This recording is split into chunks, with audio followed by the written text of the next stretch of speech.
And it's so good to have you all here. We appreciate you taking your time out to have this session with us. As you know, I should say this session is on the learning management system. I know some of you may have seen EMIS, but really it's about the learning management system. As you all would know, there was a big update that was done to the system over the Christmas break. And one of those, and a part of that update allowed us now as school administrators to have access to the learning management system. You know, this is something that you did not have before. Only teachers and students had access to the learning management system.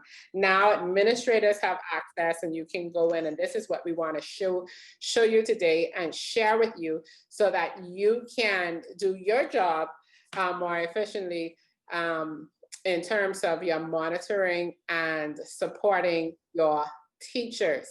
Okay, but before we get to the learning management system and all of the features and how to do things on the system, I want to share with you the resource page. All right, so this, you really need to get used to using the Ministry of Education's website, because we have a lot of resources here for you. From the main Ministry of Education page, you'll see the teacher resources button. Once you click on to teacher resources, and you know, as teachers, we are all teachers. So even if you're an administrator, you know, we all fall underneath that category.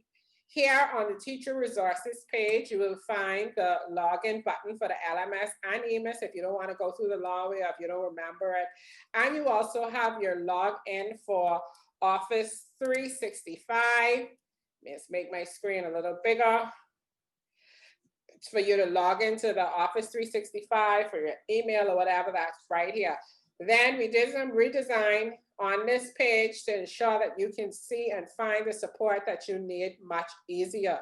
When it comes to the learning management system, we have 3 options here that I want you to be familiar with, and I want you to use with your teachers. Share this resource. You use it, your teachers can use it. So the first thing here is the Help Center. All right, and this is where you will find a library of resources, help and support resources for the learning management system. So let's click on it and show you what I mean. So here is the knowledge base. Now the knowledge base is categorized or arranged by the types of users in the system. And so here you'll see teachers, you know, sometimes your teachers have challenges, and one of your first go-to spots is you call us, or one of my teachers are doing this, you send an email and all that. Sometimes the answer can be found right here in this knowledge base. So let's just say when you go to teacher, you can see they're categorized even more. Creating content, navigating the LMS, creating live sessions, and they will continue to add articles to this and help. So let's just talk about, you have a teacher who doesn't know, or even you don't know how to create a live session, and you want to support a teacher in creating live sessions. Here we go. Do you want to create live session using Microsoft Teams? Do you want to know about recording and downloading a live session using Microsoft Teams? Do you want to know about starting and ending live sessions? Do you want to know about starting and ending custom live sessions through Zoom?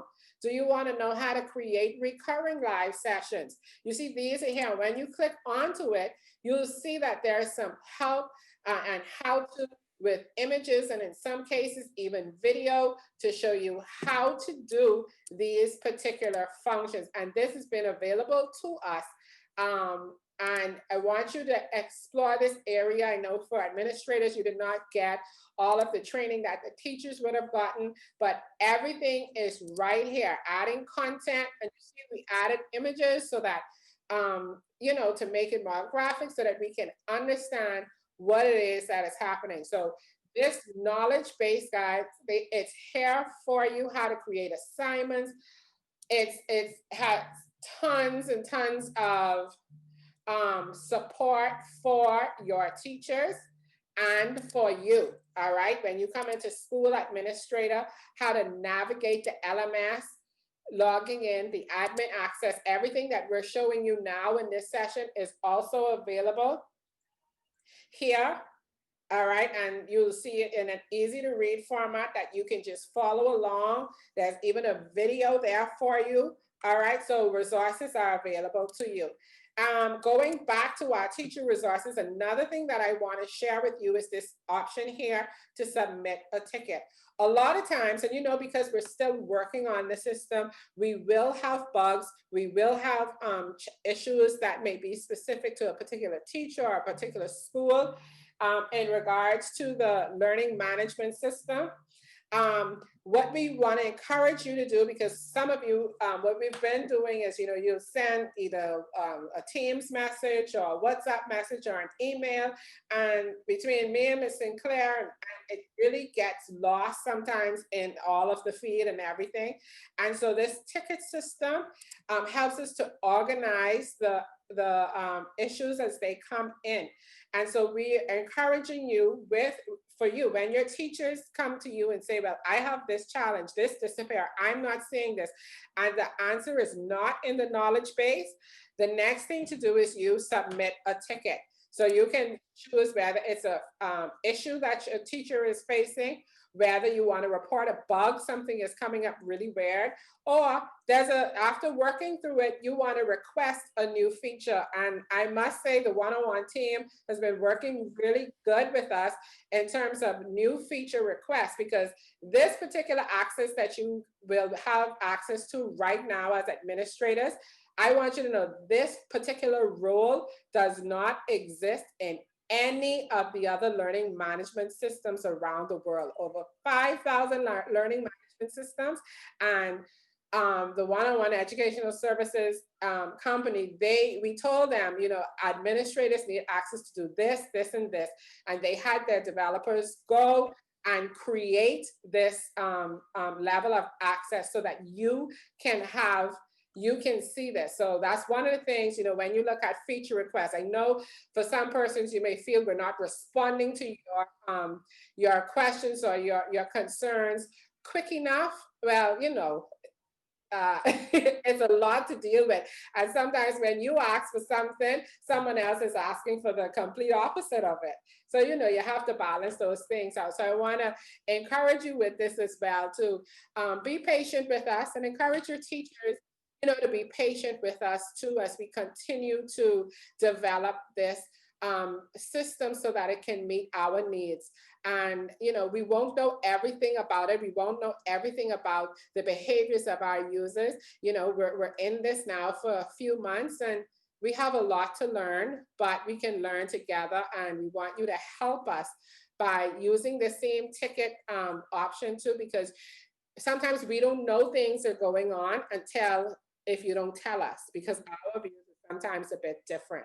So please use this, submit a ticket. We respond to them in the order that they are received. And so sometimes if something is happening right now, you may not get the support right now if it's something for your 9 o'clock class. But if it's a bug, that means it will probably come up every 9 o'clock. So submit that, and we'll still try to get to you in a timely fashion. So like I said, just be patient with us as we continue to work through this. And then one other thing here, and I want you to please take advantage of this. You can take advantage of this as administrators, as well as encourage your teachers for a personal training session. You can book 20 minutes with a teacher success agent, and they will work with you one-on-one personal to go through whatever specific issues you may have.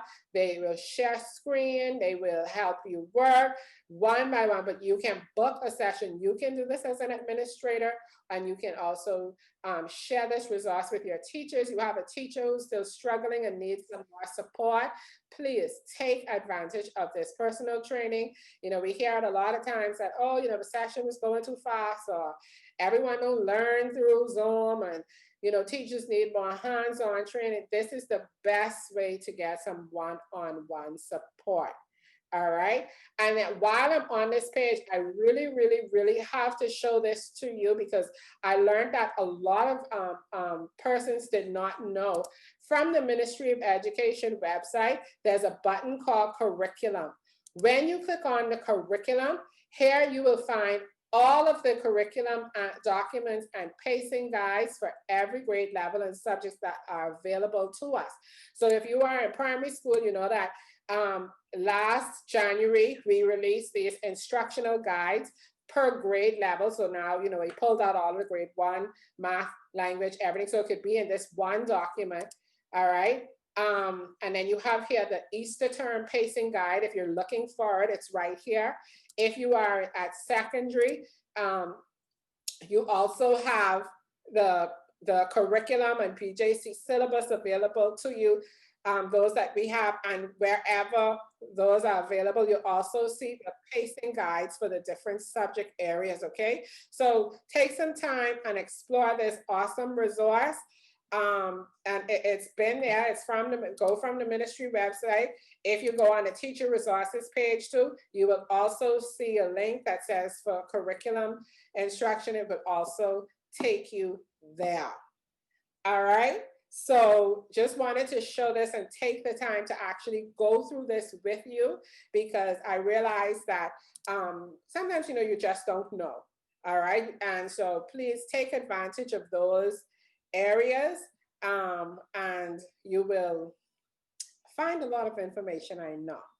All right. So now I will stop talking there for now, and I will turn the session over, and I mean, I will be jumping and you know how I go, but to Miss Leanne McNaughton, who is the project manager for the Bahamas project at Bahamas 101 LMS in Jamaica, and she will introduce to us her team who will be leading the session for us today. Leanne. Hi, good morning, everyone. I see some boy, Miss Betty Taylor. You are forever present. We love to see it. And seeing some other familiar names here. So happy New Year, everyone. I'm not going to take up any time. I'm just going straight into the introductions of our star facilitators today, Sabrina Atkinson and Damaria Johnson, who will be walking through the platform and all of the amazing access you now have, the ability to go through and help improve your school's performance. Like so much, guys.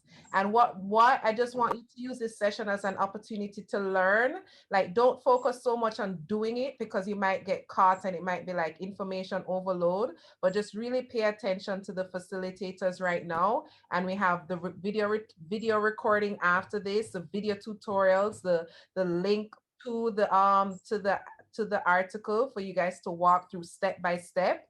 And Samantha has a nice little surprise for you at the end, or you can tell them before, of all of the resources that we provide. So I really want you guys to just focus on like what Sabrina is doing, so you understand and appreciate the features that you have access to.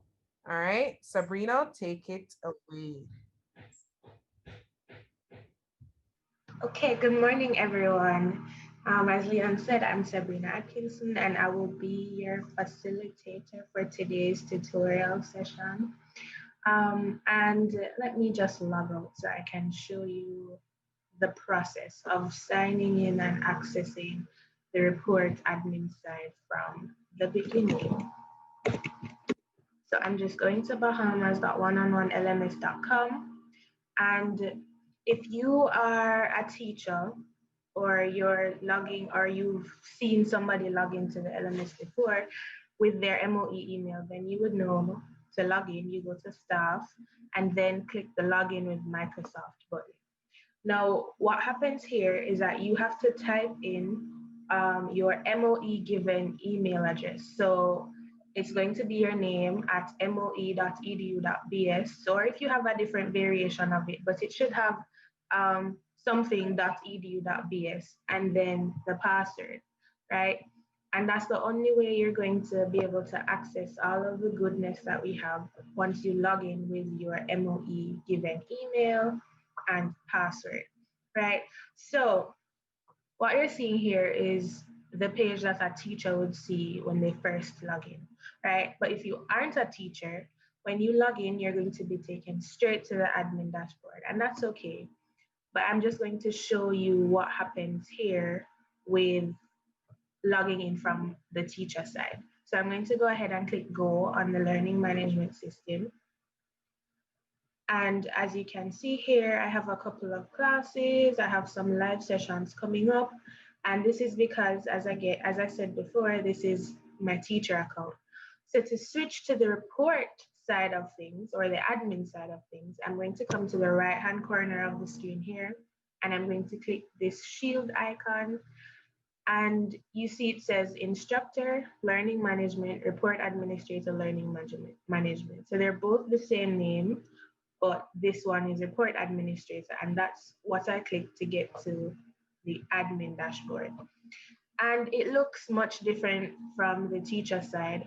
However, it has all of the functionality that you're going to need as administrators to see what's happening with your school. So before I begin, I'm just going to give you an overview of what's happening here. So this dashboard, or this home page, has all of the icons, or all of the buttons that you need to get in and see what's happening. So at the top here, you're going to see courses and curricula.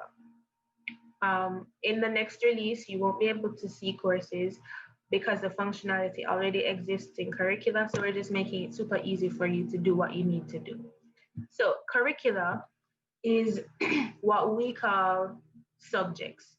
So the math, the English, the science, the Spanish that was created on the EMIS side of the page. Sorry. Right, those subject classes that were created on EMIS, those are what we have bundled together and put in one place to call a curricula, right? And I'm going to go into it a little later and show you what it means. And then if you look at the second row, you're going to see users. And this is where you're going to see a list of all of the people in your school, including other administrators, all of the teachers, and all of your students, right? The next button is reports. And as it says, once you click reports, you're going to see reports on various things, such as all of your users. You see what's happening with the courses they're completing, or the subjects they're completing. You're going to see login activity. You're going to be able to see a lot of different report data. And last but not least is the calendar. So this is where you're going to go and see all of the live sessions that have been created by your teachers using the LMS. So whether it be using Microsoft Teams, or they created a custom link and used custom session and used a Zoom link or a Google Hangouts link, right? Once they use the LMS to create these live sessions, it will come up on the calendar, and you will be able to join, see attendance data, see if it started on time and that sort of thing. And to the right, you just see a brief summary of what's happening.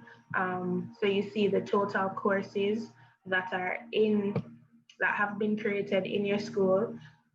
You see the total users, including teachers. You see the number of course completions and the number of sign-ins, right? And at the bottom, you're able to see sign-ins as well, and completions, but on a daily, a weekly, a monthly, or a yearly basis.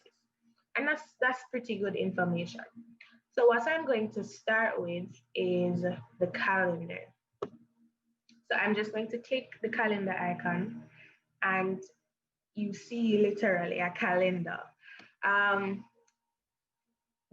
So the branch that I'm an admin for, which branch is school, is one-on-one. That's our school, right? And it might not have as many classes as you would see if you have a pretty large school, right? And just a disclaimer, some of these classes aren't attached to the one-on-one school, and you might be seeing some classes that aren't attached to your school as well. It's just a small bug that we're working through that should be fixed pretty soon, right? So the default view for the calendar is going to be a weekly view of all of the live sessions from Monday to Friday. And you can change the view to either a monthly view or a daily view, right? So it just depends on what you're looking for. And with each view, you see the length of the live session. So the length going down has to do with how long the live session lasts based on timing. So these live sessions were created, I'm hoping accidentally, from 12 midnight to 12 again, which I don't think any teacher would do that intentionally. So this is where you can now come in as the report admin and see, okay, this doesn't look right. Maybe I need to talk to this teacher and let them know, okay, what's happening here? Do you want some help with creating your live sessions, that sort of thing? And then the width has to do with how many, well, you'd have to look on the day to see like if it spans across a couple of days, which again could probably be an error. So in joining a live session or seeing what's happening in there, you would go to the particular day that you're looking for, find the name of the session, right? And click it. And once you click it, you see the entire name, you see the duration, and a button or a link that allows you to go to the session. So when I click that, I'm taken to this page where I see all of the details of that live session, right? Sorry, and I'm able to see the name, the instructor who created the live session, the started date and time, the ended date and time, and then the attendance list, right? And you just click view attendance. You'll see the list of all of the students in the class. So this class only has 3 students, and no indicates that no students actually attended this session, right? Also, if it is a live session that has been started by the teacher, you will see a join session button, a green button right here that allows you to join the session and actually go into the Zoom meeting or the Microsoft Teams meeting and see what's happening real time. You don't see the button here because it ended a long time ago. And so you won't have that access because the session isn't happening. But once it is happening, you will see that button. I don't know if Miss Wilson wants to share her screen really quickly to show how that button looks as she did yesterday. Miss Wilson? No? All right. Oh, you're here. Sorry, Sabrina. Sorry. Say it again. No, I was just asking if you wanted to share the screenshot of the join session Oh, button. sure. I'll share that to show my bad.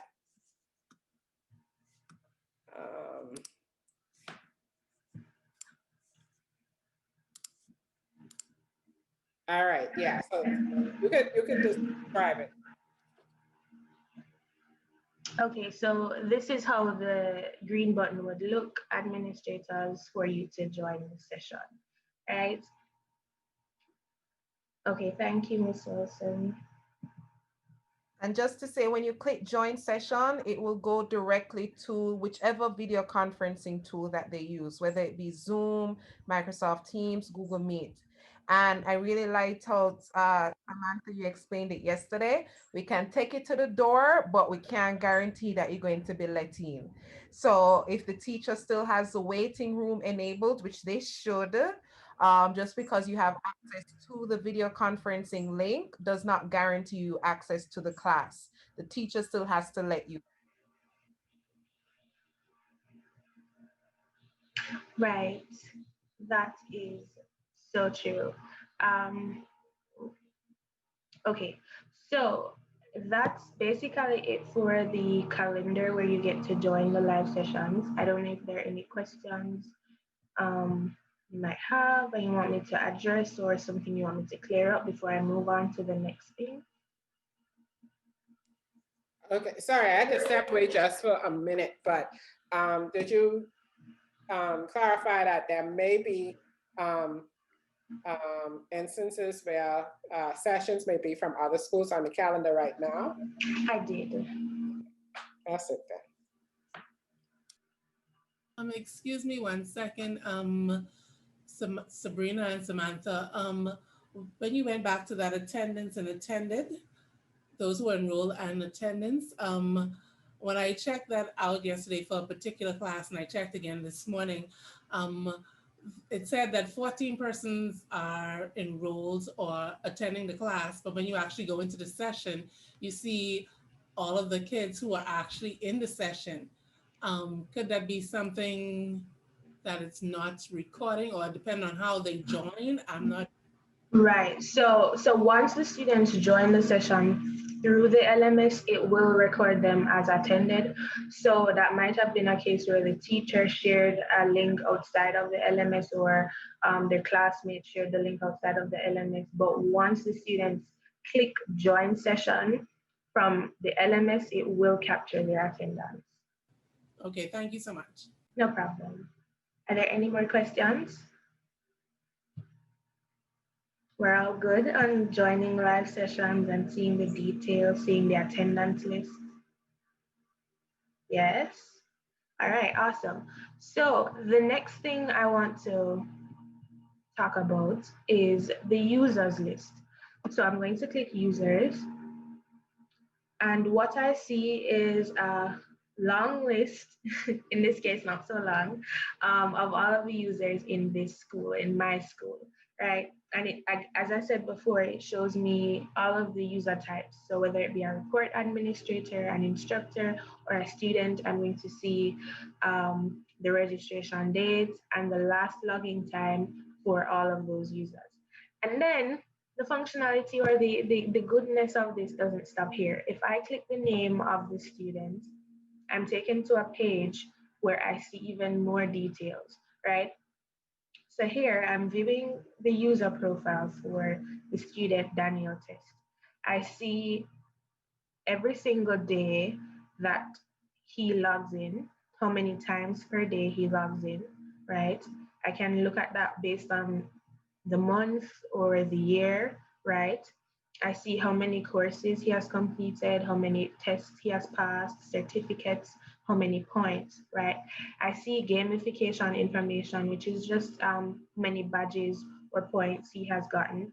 And I'm able to export these statistics. And it's a big Excel sheet with all of this data that you can use anywhere. I also see the when the account was created and the last login time or last login date, sorry. And then if I go to profile, I see the full name of the student, the username, and the email address. And I mean, this is such valuable data to you as report administrators. So when you're talking about when you get complaints like the student hasn't logged in or that they've never done anything on the LMS, this is where you are able to go in and verify this and set the record straight. Well, the student has been logging in, the student has been completing tasks, they have been doing activity on the LMS. So this is just a lot of information that you as administrators can now use to your advantage to make your jobs so much easier. And let me just add right there, Sabrina, just go right back to the profile for me. And this is a troubleshooting tip.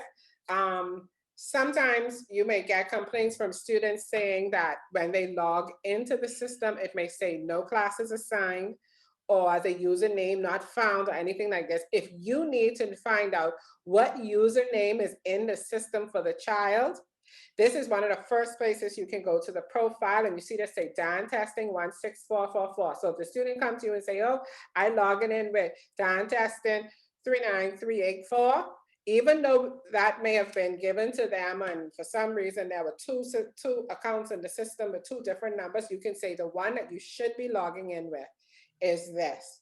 You can't do any of the password change as a report administrator. So you don't get to edit any of this information, as you can imagine why. But this information is here for you to view.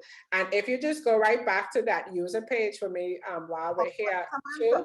So they can't reset the password. The students can now reset their own Right. password. So, let's take a pen and that to break. We really need to show that, Leanna. Glad you brought that up so we could pull that up before at the end of the session and show them so they could guide students through that. I actually made a note of that. But let me just say this too. We've gotten a lot of calls about students who never logged in before. And when you go to it, you see when they were logging. When you press that export stats button and in there, that will bring down, that will download for you an Excel spreadsheet with, details right down to the day that Daniel logged in. Every day Daniel logged in, and when he changes password down to the 2nd a.m. p.m. Okay, because some people will say, oh no, I never changed the password. Or, you can't get any further if you don't change the password. But what I also discovered is I found that there were some cases where schools changed the password for the students.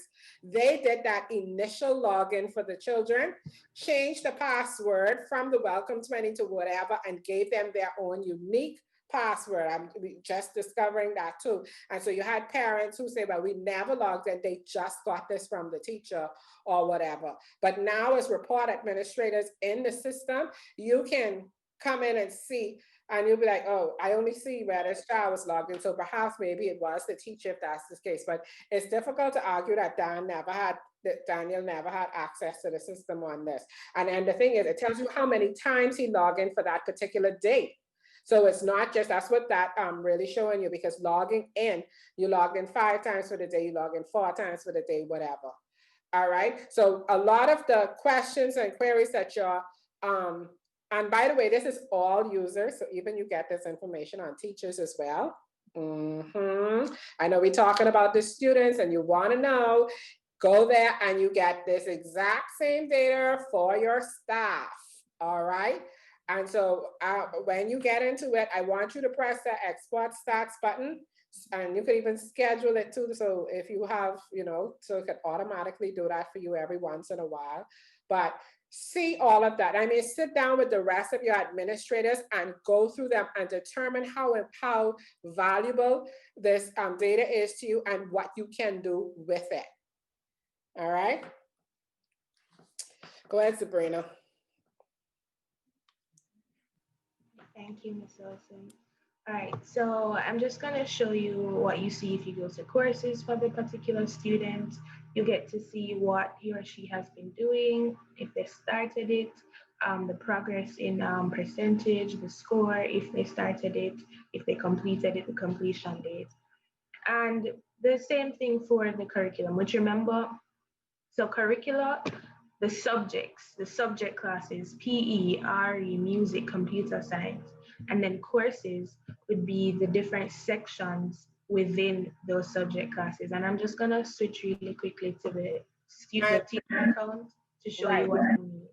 So think of courses as lessons, okay? And one of the things that we told teachers when they create on their side, and this is what Sabrina is showing, this is actually the teacher's view. You don't get to see this unless you're assigned as a teacher. So no, you don't get this fancy look. But if you notice there on the left, we've been telling them the left-hand side, they are class sections. Sections, the word sections, courses, lessons, think of them as the exact same thing. We've been telling them, label your sections by the week so that the navigation for the students would be easy. So if it is week 1 and the topic, some persons have been labeling it by the week, which is say January 4th to the 9th, to that, so that they can see it. Whatever the teacher create as a section is considered a lesson or considered a course. So teachers create a section first on the left-hand side, and once they create a section, that is what creates the courses, and then teachers will then add content to the lesson or the course. All right, so I just want to show you the connection between all of this. The content that they post inside the learning management system, you post the content underneath a section. A section is the same thing as courses on the administrator side. All right. So when we go into Sabrina's view of the administrator, and she click on to go into anyone, you go into subject and you say, oh, and so you can even view, you can, I'm so sorry, filter by typing in. Looking for that one. So for this particular thing here, we have the courses for social studies. All of the social studies lessons for your school that was created by your teachers will show up here. And they will be labeled right there. The lessons. So then you'll be able to, well, she can show you our part later. But I just wanted to make the connection with sections. Think of sections as lessons. We've been telling them, go create your sections according to the weeks of the pacing guide.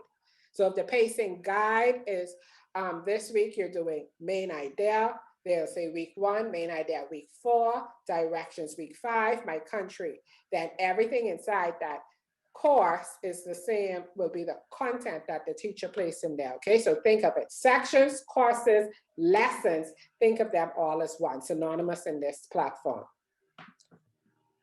Right. I'm just going to go back into users and finish up, and then go more into what you can see regarding the subjects and the sections or the lessons. So additionally, for the students, I was here showing you their activity with the different subject classes, so you can see if they've been doing anything in the classes or if they've just been logging in and going to do something else. You know, you get to see all of that, as well as send them a message if you need to, or see their progress with deleted lessons or lessons that they've completed. You can see that here.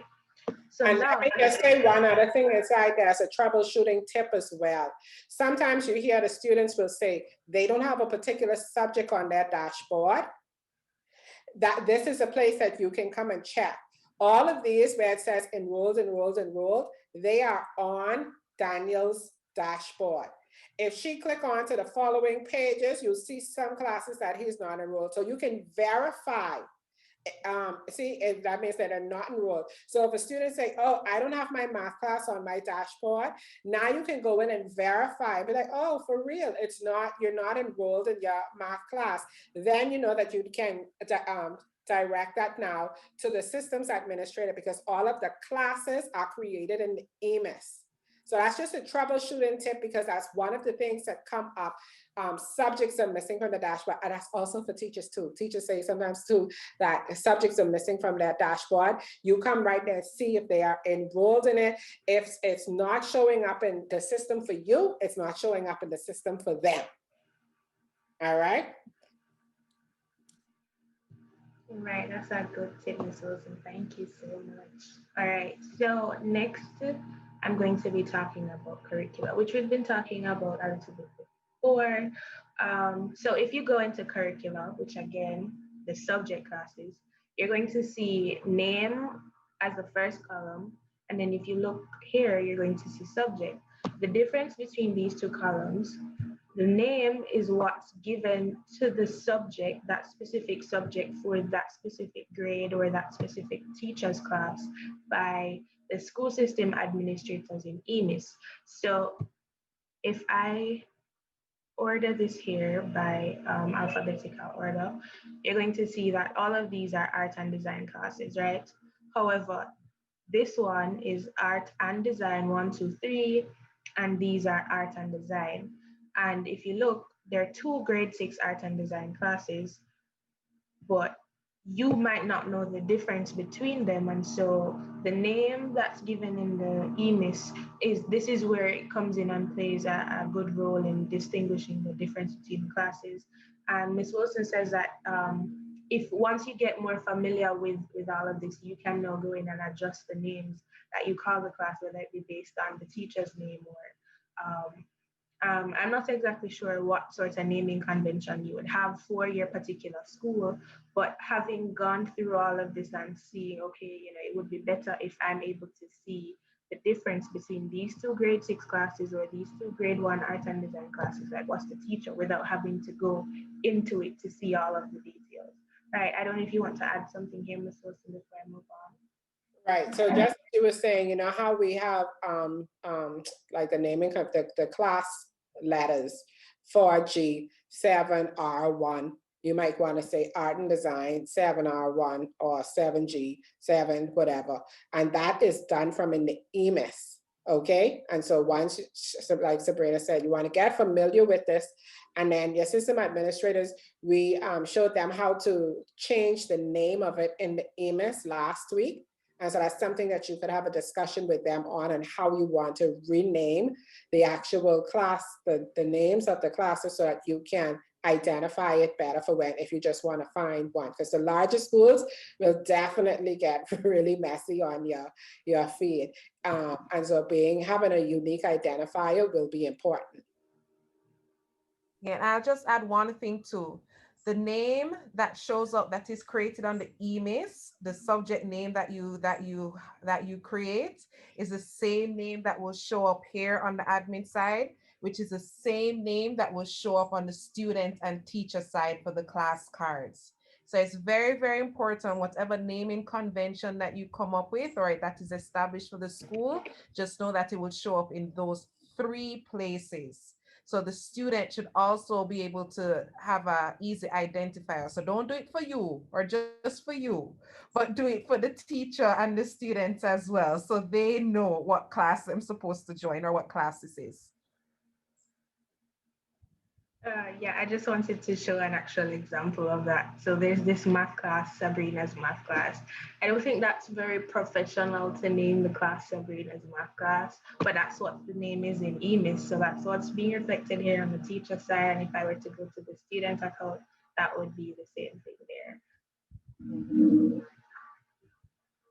Okay, are there any questions so far on anything I've gone through?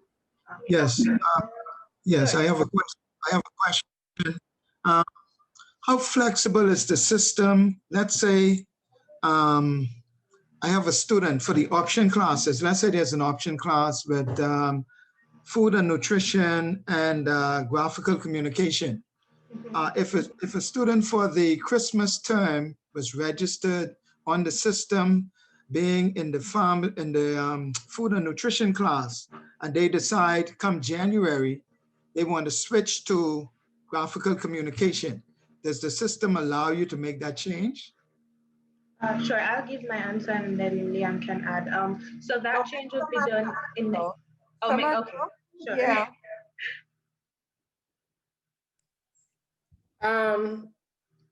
Wait, the system can accommodate that. So yeah, it can accommodate it, but just know if it's removed from the EMIS, it will be removed from the LMS. Right. So if that's what you would like to do, not have it as an option for the student. Yeah, I don't think that's not, he's meaning just switching classes. It's just switching classes. Once the class, they'll be enrolled, they would have started graphical communication in September, and they will now start food and nutrition in January. So they will just have different start dates for those classes. So that can be accommodated. Okay. That's something I want to encourage to discuss with Ms. Sinclair a little bit more in terms of how that will actually lay out. And she couldn't make it to this meeting today. She would have been able to give better clarity on that. But the system can accommodate it because it's just simply adding another subject for the student and disabling another subject, a subject that he is no longer taking. All right? Okay, thanks. Just to reiterate, if you remove that student from the class on the EMIS, it will no longer be available on the LMS. Okay. Okay, one question piggybacking on what the gentleman just was asking. Say for our 7th graders, we normally give them 4 options for the entire grade 7 year. So since we did not have an official report card for December, and we want to make sure that all 4 of those options show up on the report card for June. Although the child will no longer be in technical drawing as of January, they're now in family and consumer science. All 4 of those will still show up on the child's dashboard, correct? Yeah, and I believe that's the only way. And as you were saying that, I think that's actually the answer as well with for Mr. Ford. They would need to remain on the child's dashboard. It's just that they're not actively taking that class right now if we want to report on that at the end of the year. So I think that's actually the solution for that. So thanks for discussing that. Thank you too. All right, awesome. Are there any more questions? All right then. So we're looking at the curriculum view with all of the subject classes attached to this school. And if you wanted to go in depth now to see all of what the teacher sees, just not as pretty, you can click the name of the subject. And I just want to go into the social studies class that I showed before. Right, so I'm just clicking the name social studies. I see the image, the class image that was on the teacher's dashboard a while ago. I see the name, I see the category. And if I click courses, I'm going to see the list of the sections that I saw, that you saw on the left side of the screen.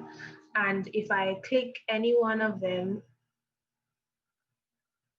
and I go to dashboard, then I'll be able to see all of the content that has been posted within that lesson or that section. And this is also another form of troubleshooting, or another way to easily see what's happening in your school, in your teacher's class. So if the student has been complaining, or students have been complaining they aren't seeing any content, or the teacher is saying they're posting the content but it's not showing, you can now find a subject, find a section, and see if the content is actually there. And you can click the name of the content and see everything that's happening there.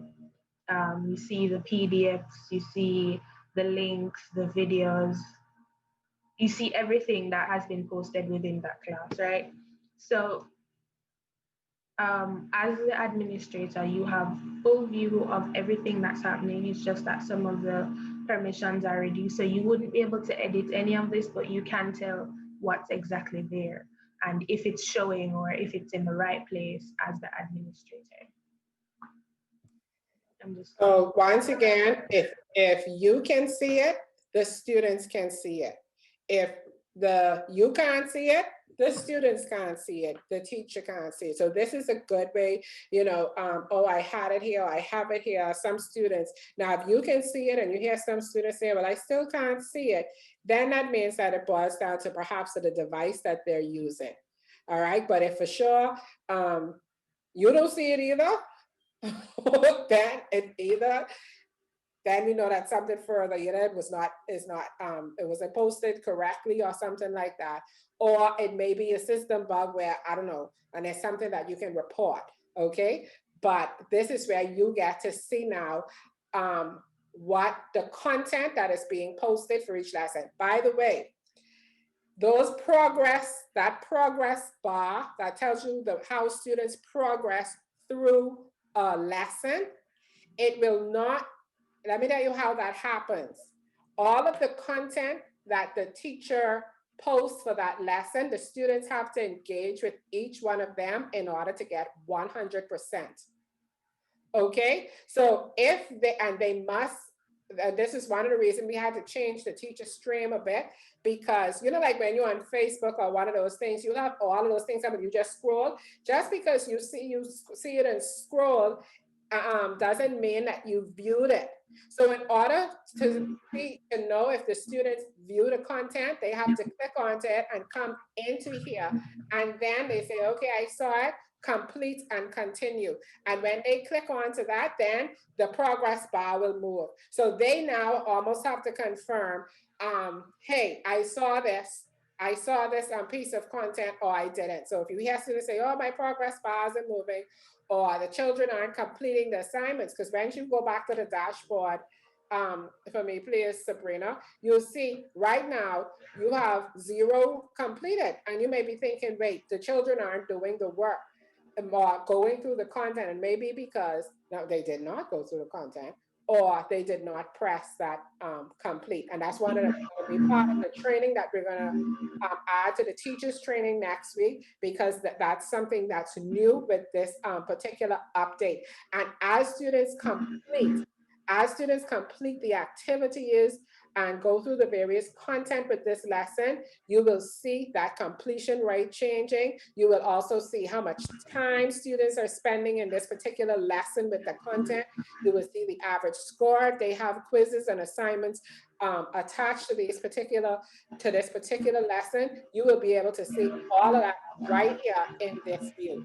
And so this is why you see how you're now empowered to work with your teachers in terms of helping them, because that information now comes back to you, and you can now have an idea of, okay, so how did they do with this particular unit? How are the children working in this unit? You don't even have to ask the teacher to pull up the unit. All right, so this is one of the things available to you.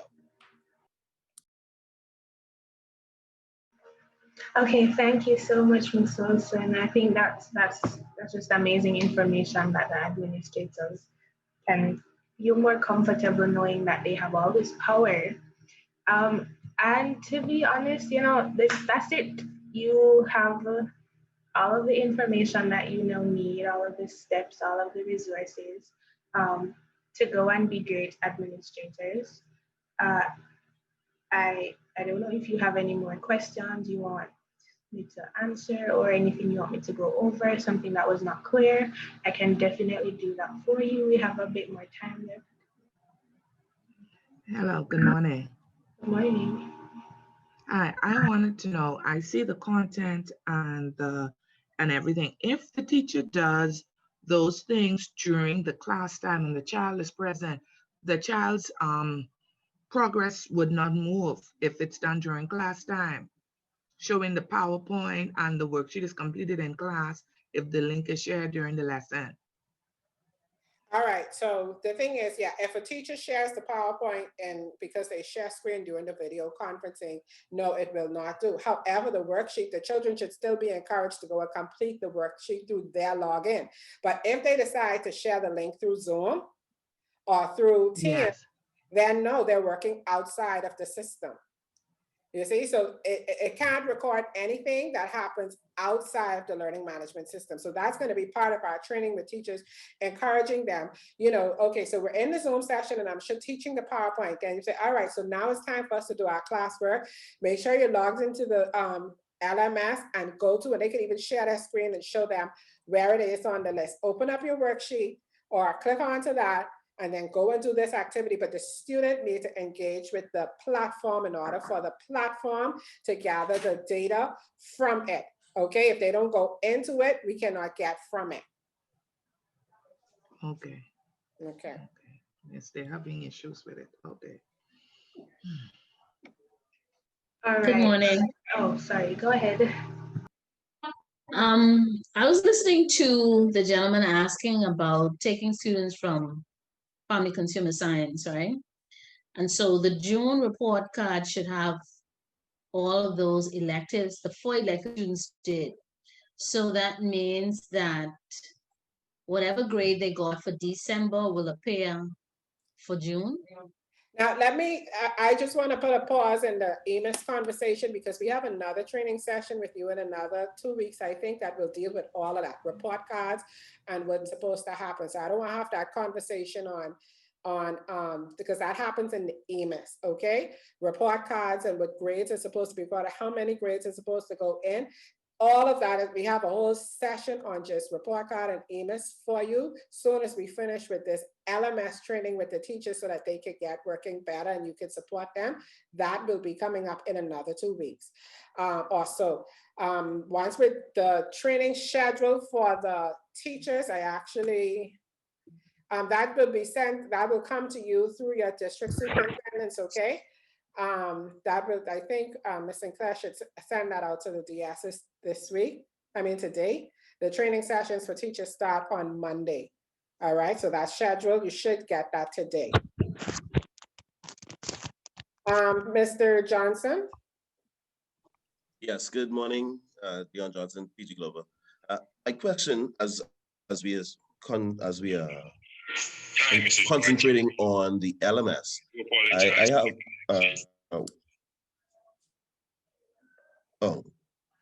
one of my teachers, she brought to my attention as they are doing team teaching and preparing work within the LMS using the content editor. She was trying to share what she created in the content editor with her team, but was unsuccessful. Is that something that the update would have spoken to, related to sharing your content Yeah, with so your team? sharing, yeah, that's one of the features that have been requested in terms of being able to share content created within the platform with other persons within the branch. But that's something too that is very unique to what we want and have to be created. So no, it is not available yet, but it is on our wish list. Okay. So other than that, the only other way is if they email the content to the teacher, and then the teacher still uploads it to their particular class. So the next question is, as we are using the LMS as the, I guess, the portal for works given, and when our teachers use either teacher made or whatever the case may be, I know you said we're going to cover EMIS in another session, but when a teacher now does graded work in the LMS right now, will it register as graded content that was not created in the content editor? So if I created a teacher-made product, Okay. placed it as content, will it be recorded automatically using? Okay, so places like Teacher Made and Live Worksheets, they have their own recording mechanism on the back end. Teachers have their own accounts to these things. When you paste that link inside the learning management system, Teacher Made, and they will not report to the learning management system, no.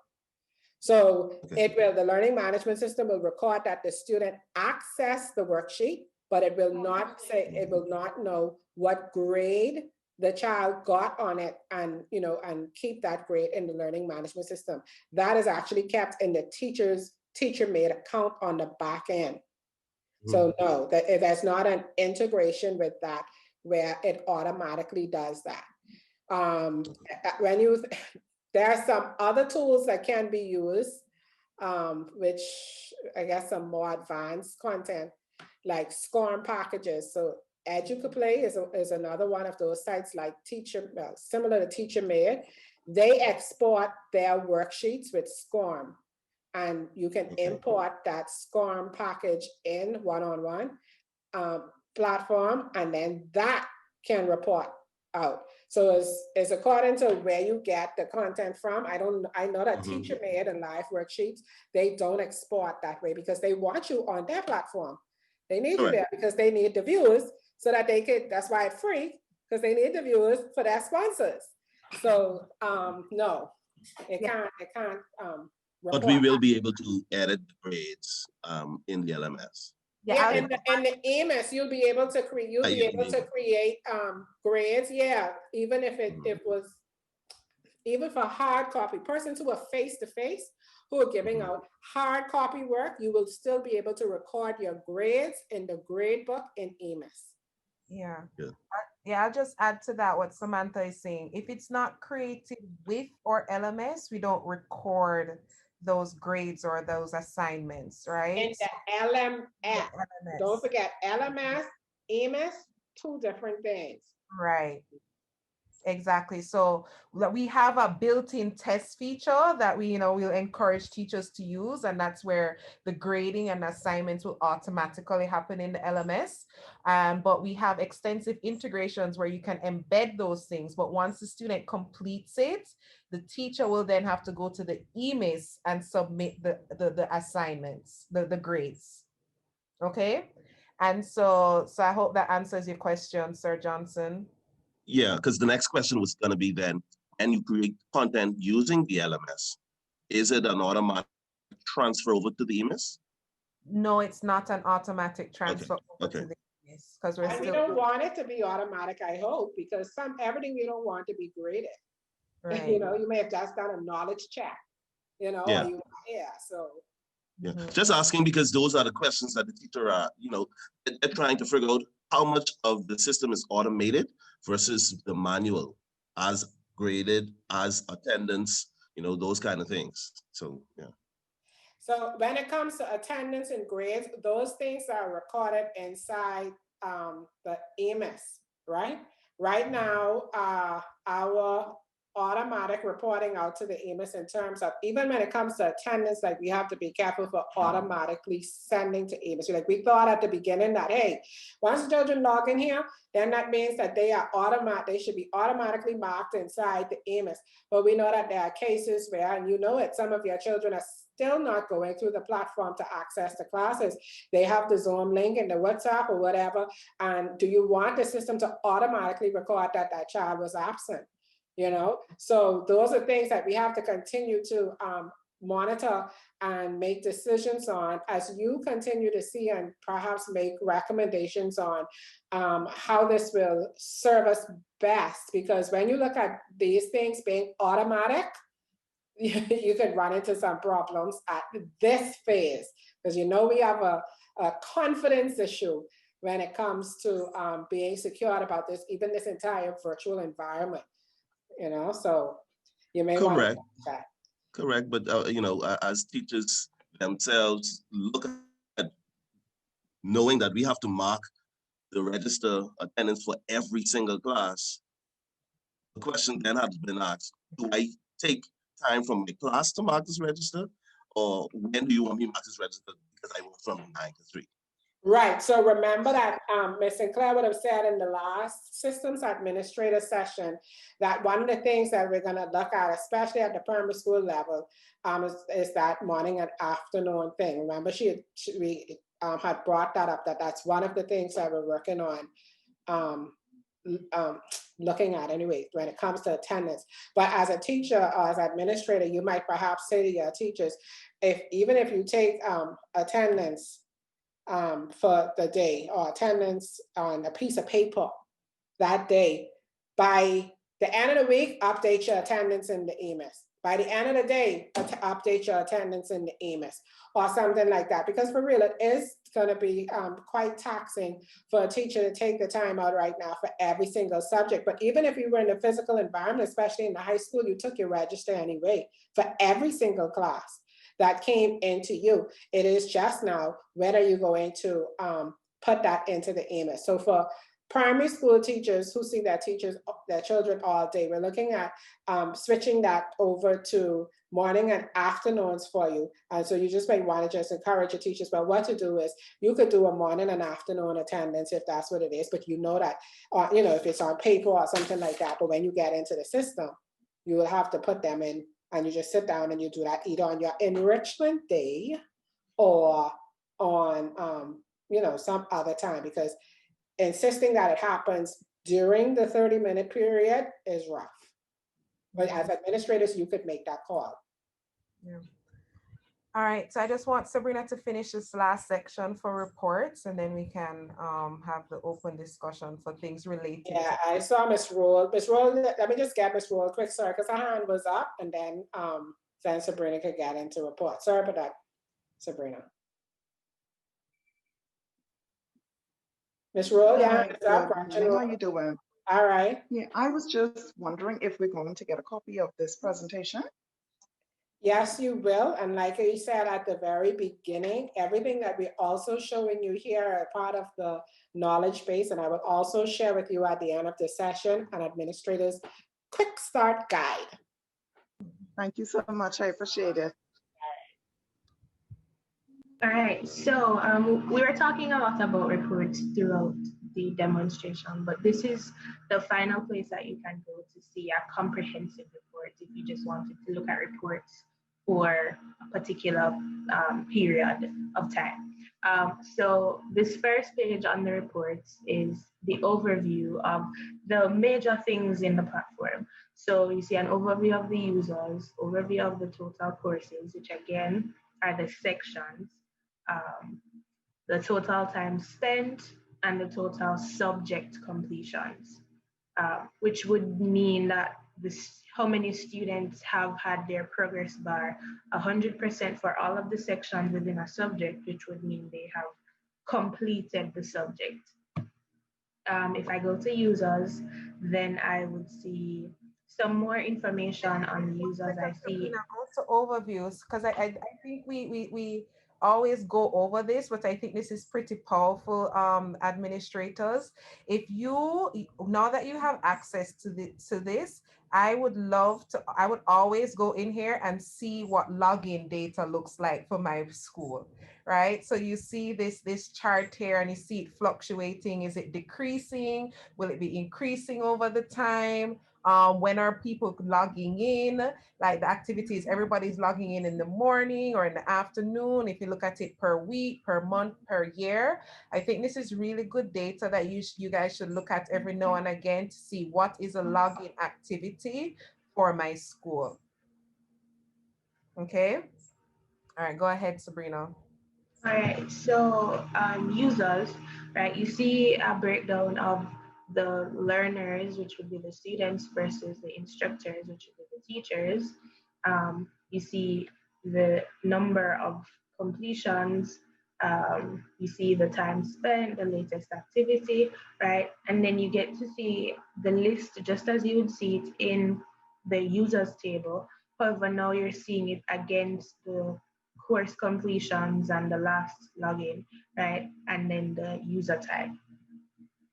If I go to Curricula, I see the subjects, right? And it shows me the total subjects, the total completions, the total enrollments. And then it shows me a list of all of the subjects when it was created and how many students have completed the sections within those subjects.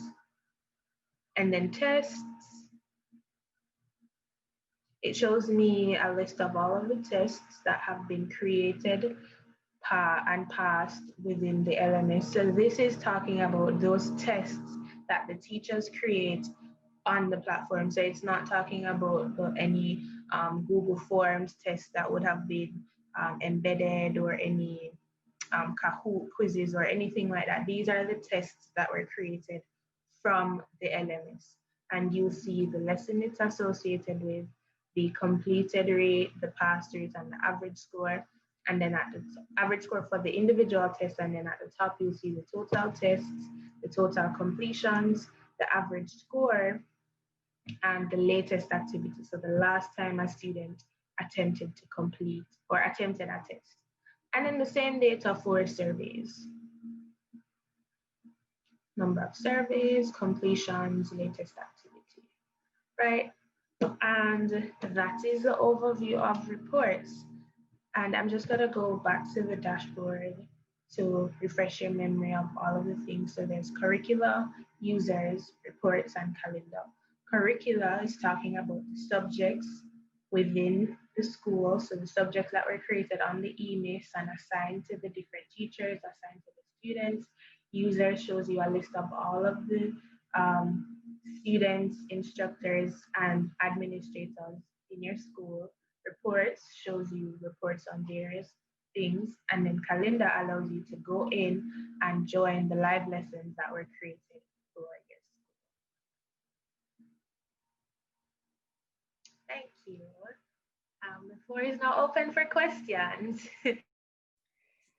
All right, I see one question that is in there asking about Enrichment Day. If you remember, this was one of the things that was instituted for the remote model, for schools who are remote model in the primary level, to allow for planning and preparation. So if you're face-to-face, you are working as before. All right, so that's what enrichment persons in the primary who are in the remote model will have enrichment. At the secondary level, the schedule allowed for it to be spread across the different days. And in some cases, they end up with it anyhow. So that's what it is in a nutshell. Other than that, you'll have to go to the documents for the different models and take a look at that.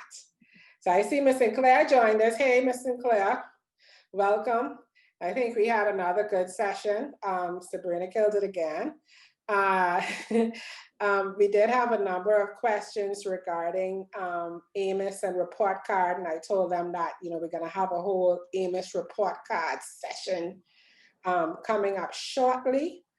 And so the floor is now open for any other question. Anyone else? Well, Mr. Ford, your hand is up, sorry. Yes, I have a question concerning access to the internet.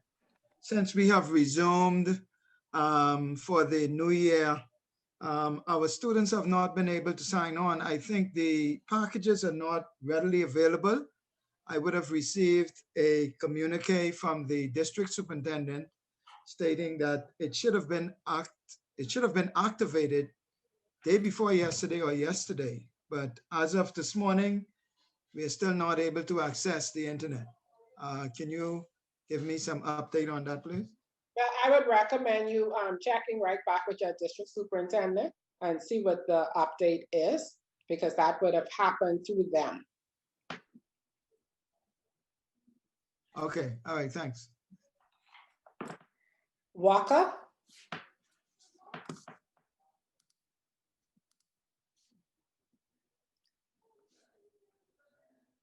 Donald Walker, your hand is up. Yes, good morning, everyone. Good morning, Ms. Wilson.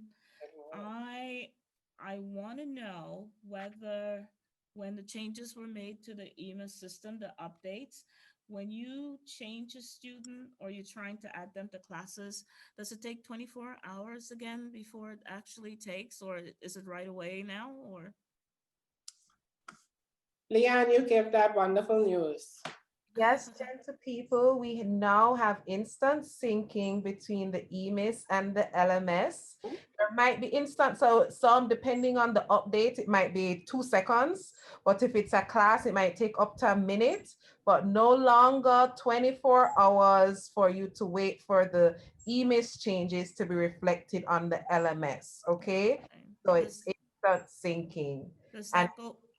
Does that No. include for transfers as well? I'm sorry, like a child is transferring to another institution out from your school?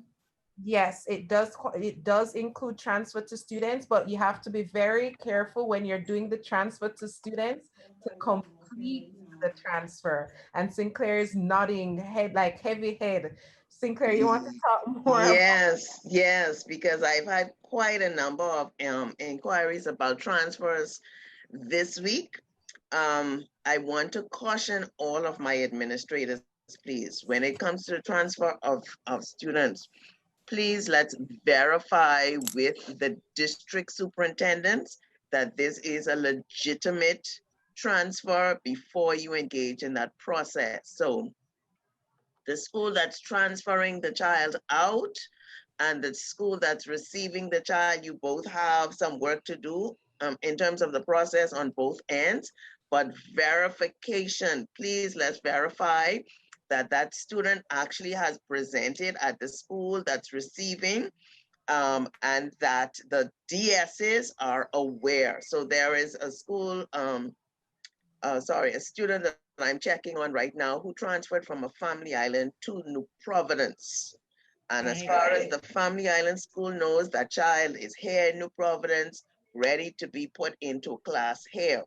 Mm-hmm. But the DS is still trying to verify that that student is actually here, ready to be put into class here. So we have to be careful. If we're following the process, I'm glad, but we still need to verify. Okay. Well, thank you, Ms. Sinclair and Leanne. Ms. Coakley? Hello, yes, good morning. I wanted to know about the transfer. As we lose staff, we have staffing issues at my school. We transferred a teacher retired, and we had a whole class that we had to place with other teachers because no replacement teacher came. Now she That happened from Tuesday. We're still waiting for those children to be the change that was done in the LMS from the emails from Tuesday, the teacher is still having a problem because she uses the LMS. And after this morning, she's still sharing Zoom links because she followed the rule where every class has a different Zoom link. So that's creating havoc in the school. Every class she has a different Zoom link on the LMS. And her kids have not been transferred yet to a class. So she has 49 children because we're short staffed in one class. And every morning, 12 children are calling for, they can't have access because it's transferred in the emails, but it's not reflected in the LMSs yet. This is 2 days now. We've been waiting for that change to occur. And for additional children who showed up this term for the first time, and we took them out of the class with no teacher and placed them with a teacher, and they're having trouble accessing those classes from the LMS. Which school is this, please? Times Primary. Okay. All right. So, Mr. Clay, you want to address that? Because I want us to tag team on this. So myself, you, and Leanne. So this is the part that I want to address. Ms. Coakley, it may not be the case, but I need you to check this in the emails. We have been having persons who are transferring children from one class to the next. But when they unassign, when they do this, you have to unassign the child from the original class. I'm going to do we go in classes. Pardon me? You mean you go through classes, academic, and move them out? Right. So you go to the class, you unassign that student from that class. Yes, ma'am. In order to get them into another class, you have to unassign, but a lot of people are forgetting to save when they unassign. So they unassign, they can see that they unassigned the student, but they don't save. So that's one. I'm not saying that this is your case, but this has been happening. And then when you save and you're putting that child into, when you unassign that child, you're able to assign that child to another class. But you still have to save as well. So that's one thing that I need you to just go back to the emails and check. Your teacher who you are adding to that class, let's say you're adding a teacher to the class. You add the teacher, make sure the teacher is assigned as a homeroom teacher and that teacher is assigned to that particular class as well. What we're doing. All right. So whatever happens in the EMIS will flow into the LMS. And now that it's synced, I still want you to go back and double check, make sure. Here is where I want Ms. Wilson and Leanne to tag in now, because I can't think of anything else in the EMIS that would prevent that teacher from showing up with those students. Ms. Brennan's been having this problem, and Ms. Wilson can speak to it because she said she spoke with you. She's having, the children aren't showing up. We had a teacher retired, and the children, some were placed with her class, and those children aren't showing up. On her side, I'm looking at a child's name now. His name is assigned to her class, but he wasn't showing up. The other teachers, they just using Zoom, so they're not. Remind me of the school again, please. Times Primary. Okay, so what we're gonna do, because that's seems to be an isolated situation, Ms. Sinclair, I'm gonna ask you to just reach out to Ms. Coakley at the end of this session so that we can actually look through it, because it should be showing, and if it's not, and it has been done, as you said, and all of that, then we could look into it further, okay? Thank you. All right. Mr. Ford again? Yes, with regards to transferring from one school to the other. Last year, we would have had an issue where the parent would have. She said it takes a short time. I still think it takes probably 24 hours. Mute Ms. Walker, please. Oh. Yeah, last year we would have had an incident where a parent would have taken the child from the school. They didn't get any official transfer from us because we were not notified. I didn't know until I called the parents to find out after I noticed the child was out of school for a number of days to find out what the status was on that particular student. And she told me that she had moved the child to Nassau to a private school. Now, I don't know how it works. Is it necessary to have a transfer document from a government school to a private school? Maybe that's not necessary, but I just want to understand and be clear moving forward. The procedure, let's say something like that, an incident like that happen in the future, moving forward, what is our recourse? Do we demand a letter from the parent signed by her stating that she's moving her child from this school to another school so we can put that on the file to cover ourselves? What is the procedure on that? All right, so normally you would have had a transfer card in any event for the child to transfer out. And that card would reflect what school the child was going to. And if it were a public school, then the public school will receive that card in normal circumstances, would have received that transfer card so that they themselves can sign off and accept the child in. For our public schools right now in the EMIS, that is happening virtually. And that's why I said the DS has to verify. Now, since the child is going to a private school and we don't yet have them in the EMIS in terms of their data and the workflow for the private schools, the only thing that you can do is to have the parent verify from you at your school that this child is actually going to another school. The private schools don't necessarily need to have from us or request from us, most of them, that the child is coming from the public school system into their system. There are some though, and I can tell you because I've dealt with one, Bahamas Academy will ask for transcripts, report cards, those kinds of things from the school that the child is coming from so that they will know where to place that child. So there are some that do it, some that don't do it. But right now in the EMIS, we only have the names of the schools, the private schools represented. We don't have the workflow for the transfer to take place as it should. Next school year, this is coming. Thank you. All right, Ms. Walker, is that again, or, sorry, Curtis? Yes, I'm sorry, well. Sorry, yeah, I wasn't looking at the right order, the hands came up, I'm sorry. Ms. Curtis was first? Yes, good morning. Ms. Curtis from Ellen Coakley High School in Exuma. We made some switches in the AMIS on Monday with our grade 10 language classes.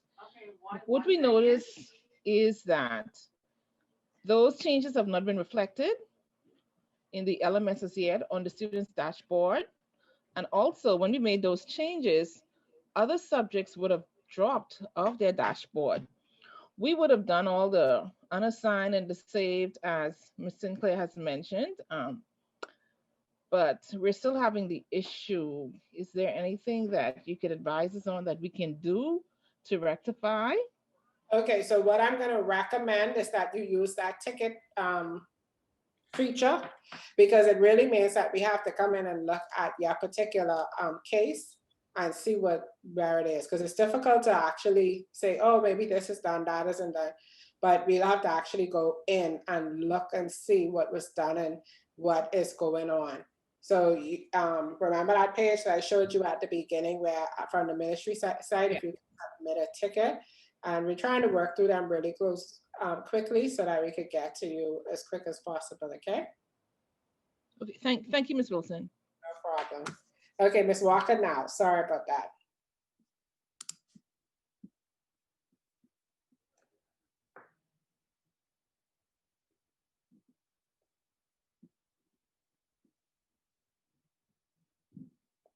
Okay, Menace?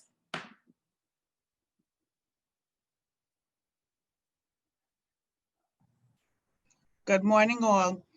Just a plug that FE is still having lag for the rollover in EMIS, LMS. I don't know if it's specific to us or what, but I heard you say that it should be in real time, and we're not quite getting that.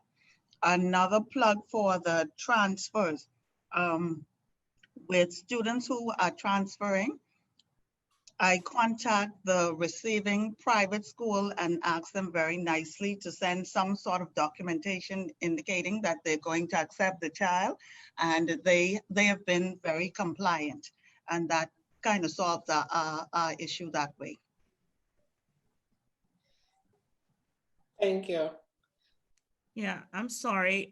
My mic was muted. Ms. Wilson, do you suggest that we send a ticket as well for registering students when they attend school subject by subject? Because one of my teachers said when she's trying to like register the school on the system, that she has to go subject by subject, but the students are showing up for some, but not others. So, and I have assigned students to these classes, but still when you're registering them for attendance, marking them present, they're not there. So should we send a ticket for that as well? Well, yes, I guess we need a little bit more information. I don't quite even understand what you're saying with that. Okay. In the AMIS itself, you have students in some subjects, but not Yes, present in other subjects. exactly. Okay, so it Exactly. may sound as if the entire class was not assigned to all of their subjects. Did you check that? Okay. Yeah, I have been checking. And they have, but they're still not showing up. So I don't know really if I'm doing something wrong. And how long did you do this? I'm sorry? How long did you do this from? Well, from earlier, like from last year when we were working through it. So, but they're still not there. And there was one kid who, never showed up at all. Well, it doesn't matter now because he's transferred to Nassau, so to another school. But when it comes to attendance, because you have to go to each subject to mark them attendance, the question was by the teacher, when you have the grades 2 and 3 together and 4 and 5, but they still have to mark each child present with a subject when they're only in that one class, so, but I guess we have to do that, going through each subject, marking them present at Okay. this point. I actually addressed that in an earlier comment when someone asked about that, saying that this is something that we are looking at, especially at the primary schools. And as an administrator, you can make that decision in terms of you're going to mark your register for the day, perhaps hard copy or whatever the case is. And at the end of the day or at the end of the week, you will put your subject so it doesn't be so much of a tedious task for the teachers within that particular class.